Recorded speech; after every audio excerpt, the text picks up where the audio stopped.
Hello students, welcome to Shivaji polytechnic online classes. Physics 2 के पिछले lecture में हम लोगों ने बाईपोलर जंक्शन ट्रांजिस्टर के बेसिक्स में एनपीएन ट्रांजिस्टर के बारे में पढ़ा है और इस लेक्चर में हम लोग पीएनपी ट्रांजिस्टर के बारे में पढ़ेंगे।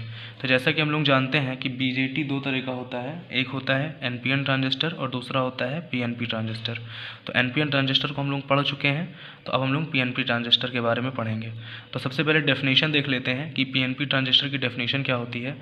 तो जब दो पी टाइप सेमीकंडक्टर्स के बीच में एक एन टाइप सेमीकंडक्टर को सैंडविच किया जाता है तब पीएनपी ट्रांजिस्टर बनता है।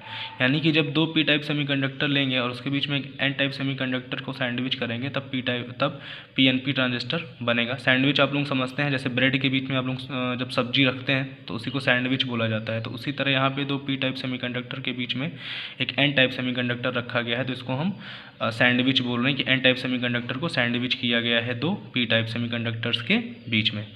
अब अगर सिंबल की बात करें, पीएनपी ट्रांजिस्टर के सिंबल की अगर बात करें तो इसका सिंबल कैसे बनेगा। एक सर्किल बनाएंगे जिसके अंदर ये बेस टर्मिनल हो जाएगा, ये कलेक्टर टर्मिनल हो जाएगा और ये एमिटर टर्मिनल हो जाएगा।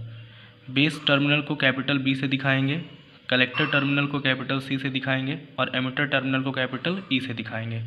अब हम कैसे ये डिफ़ाइन करेंगे कि ये जो सिंबल है ये पीएनपी ट्रांजिस्टर का है। तो उसके लिए हम एमिटर टर्मिनल पे एक तीर का निशान लगाएंगे जो अगर इनवर्ड है यानी कि अंदर की तरफ है तो हम बोलेंगे कि ये जो सिंबल है ये पीएनपी ट्रांजिस्टर का सिंबल है। ये जो सिंबल है ये पीएनपी ट्रांजिस्टर का सिंबल है। और एनपीएन ट्रांजिस्टर के सिंबल में क्या होता था, एनपीएन ट्रांजिस्टर के सिंबल में ये जो एरो का निशान है ये बाहर की तरफ होता था। ठीक, अब देखते हैं इसमें जो तीन पार्ट्स होते हैं, एमिटर, बेस और कलेक्टर। तो अगर हम पीएनपी ट्रांजिस्टर में इन तीनों पार्ट्स की बात करें, अगर पीएनपी ट्रांजिस्टर में इन तीनों पार्ट्स की बात करें तो यहाँ पे जो एमिटर होगा वो पी टाइप होगा, जो बेस होगा वो एन टाइप होगा और जो कलेक्टर होगा वो भी पी टाइप होगा। ठीक, तो यहाँ पे ये डिफरेंस हो जाता है एनपीएन और पीएनपी में। इसे हम बोलेंगे एमिटर, इसे हम बोलेंगे एमिटर, इसे बोलेंगे बेस, इसे बोलेंगे बेस और ये वाला पार्ट हो जाएगा कलेक्टर और ये वाला पार्ट हो जाएगा कलेक्टर।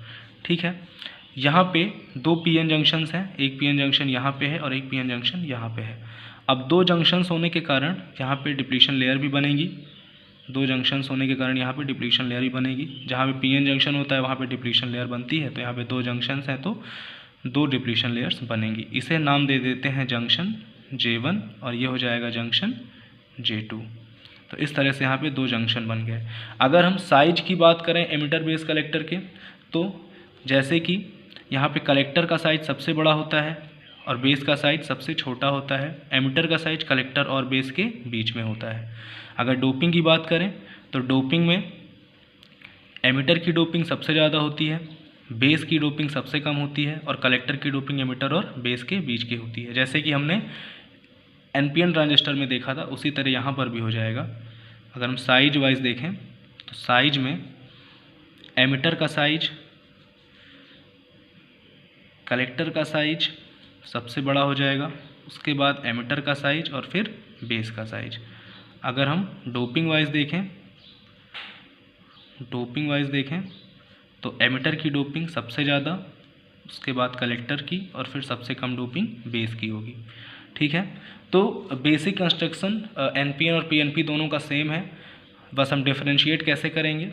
यहाँ पे ये एमिटर पी टाइप हो जाएगा और कलेक्टर पी टाइप हो जाएगा, जबकि बेस एन टाइप होगा। वहाँ पे एमिटर एन टाइप होता था, कलेक्टर एन टाइप होता था और बेस पी टाइप होता था। सिंबल में वहाँ पे तीर का निशान बाहर की तरफ होता था, यहाँ पे तीर का निशान अंदर की तरफ होगा और तीर का निशान होगा किस पे, एमिटर टर्मिनल पे। अब इसके बाद बात करते हैं कि जो ये ट्रांजिस्टर होते हैं, जो बीजेटी ट्रांजिस्टर होते हैं, बाईपोलर जंक्शन ट्रांजिस्टर, इनको बाईपोलर क्यों कहा जाता है। तो इनको बाईपोलर कहने का रीज़न ये होता है क्योंकि जो बाईपोलर ट्रांजिस्टर होते हैं उनमें जो करंट फ्लो होती है वो मेजॉरिटी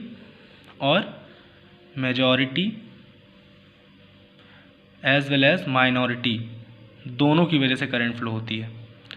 मतलब कि मेजॉरिटी चार्ज कैरियर के साथ साथ माइनॉरिटी चार्ज कैरियर्स के कारण भी बाईपोलर जंक्शन ट्रांजिस्टर में करंट फ्लो होती है, इसलिए इन्हें बाईपोलर कहा जाता है।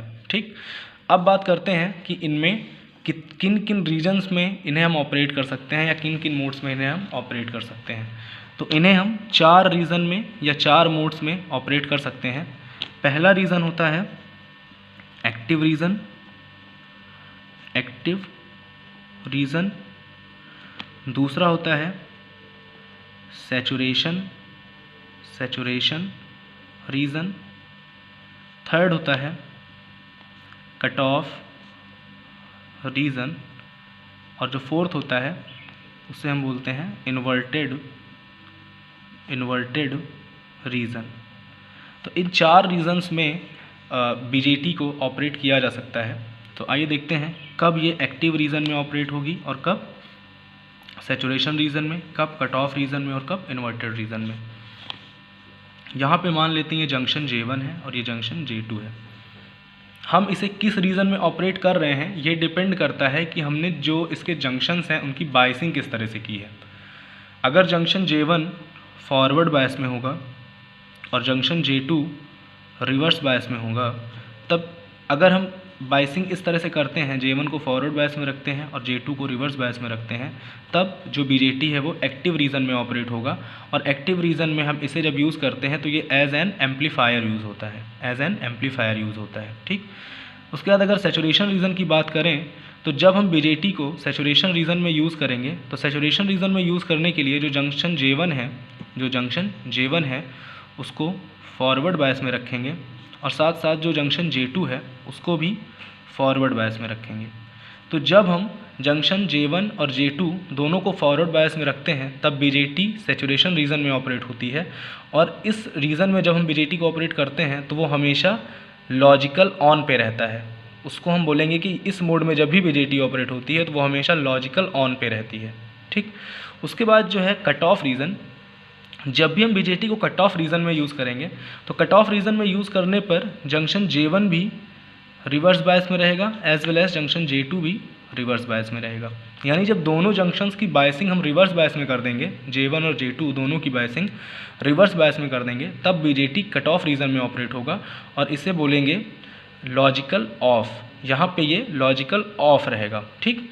इन्वर्टेड रीजन की अगर बात करें तो इन्वर्टेड रीजन में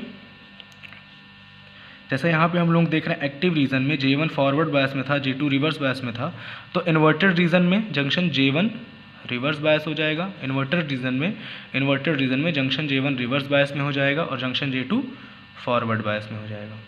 तो यहाँ पे ये एज एन एम्पलीफायर यूज़ होगा एक्टिव रीजन में, सैचुरेशन रीजन में लॉजिकल ऑन पे, कट ऑफ रीजन में लॉजिकल ऑफ में, और इन्वर्टेड रीजन में J1 को रिवर्स बायस कर देंगे, J2 को फॉरवर्ड बायस कर देंगे। तो ये रीजन्स होते हैं, ये मोड्स होते हैं जिनमें BJT ऑपरेट होती है।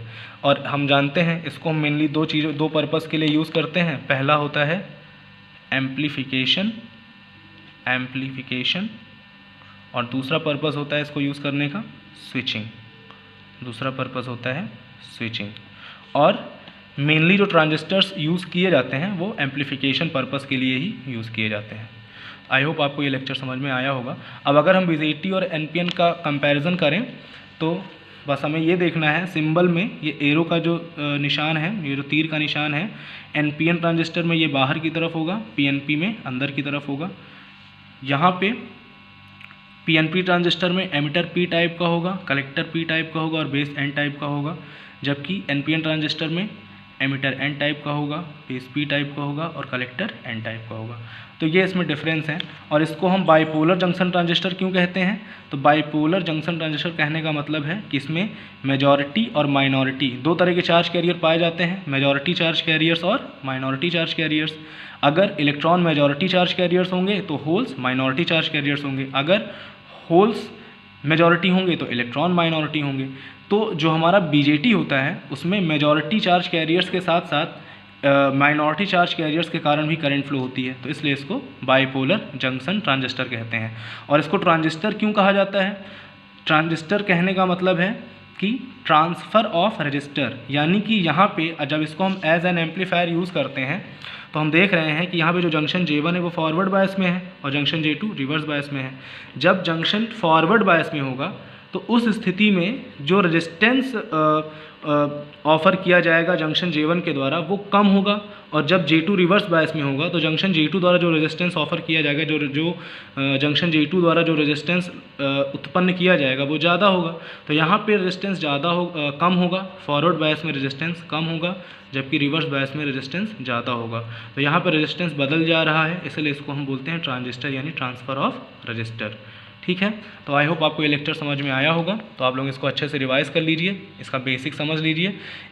इसके बेसिक्स को 2 लेक्चर में कवर करने का रीज़न ये था कि एक लेक्चर में काफ़ी ज़्यादा बड़ा वीडियो बन जाता, इसलिए इसको मैंने 2 लेक्चर में कवर किया है। तो आप लोग इसको अच्छे से रिवाइज़ कर लीजिए, और अगर कोई क्वेश्चन है तो प्लीज़ आप लोग पूछ सकते हैं, कमेंट करके, मैसेज करके या कॉल करके पूछ सकते हैं आप लोग। Thank you very much.